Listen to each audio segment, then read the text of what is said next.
Кадамжай шаарында калктын саны 15 000 адамды түзөт. Союз багынан бери таза сууга болгон муктаждык калктын саны күндөн күнгө өскөнүгө байланыштуу. Көбөйүп олтуруп суу жетишпестиги пайда болгон.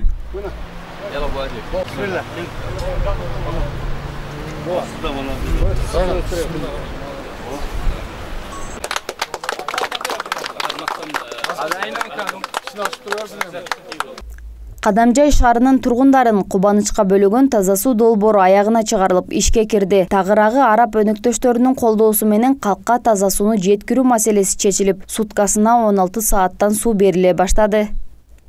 فقبل أشهر في فبراير أتينا az vaqtın içinde tezlik menen hareketli kılıp sizler işe aşırdınızlar.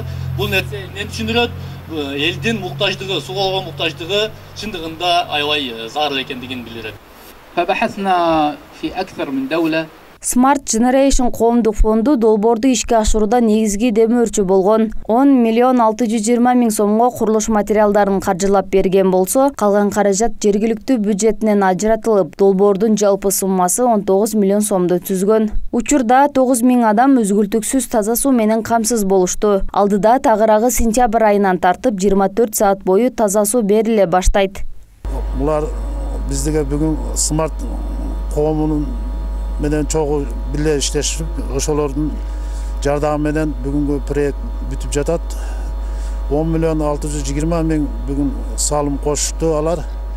Калганын местный бюджеттин эсебинен бүтүрдүк. Куда кааласа мына Кадамжай шаарында дагы 24 саат суу болот деген үмүттөмүн. Долбоорду аткарууда Мыксек участкасынан тартып Киров көчөсүндө диаметри 225 мм болгон, узундугу 3000 метр түтүктөрү орнотулуп, 1000 кубтук резервуарга суу берилип жатат. Ал эми суу өзүнүн басымы менен коюлуп жатат. Буга чейин насостук станция аркылуу иштеп келген. Долбоор ишке берилип, Кадамжай суу канал муниципалдык мекемесине бир жылда 800 000 сомдук чыгаша өнүмдөлүүгө жетишилди. Мадина Есенова, Ислам Толбаев, Алтын бешик жаңылыктары. Долбоору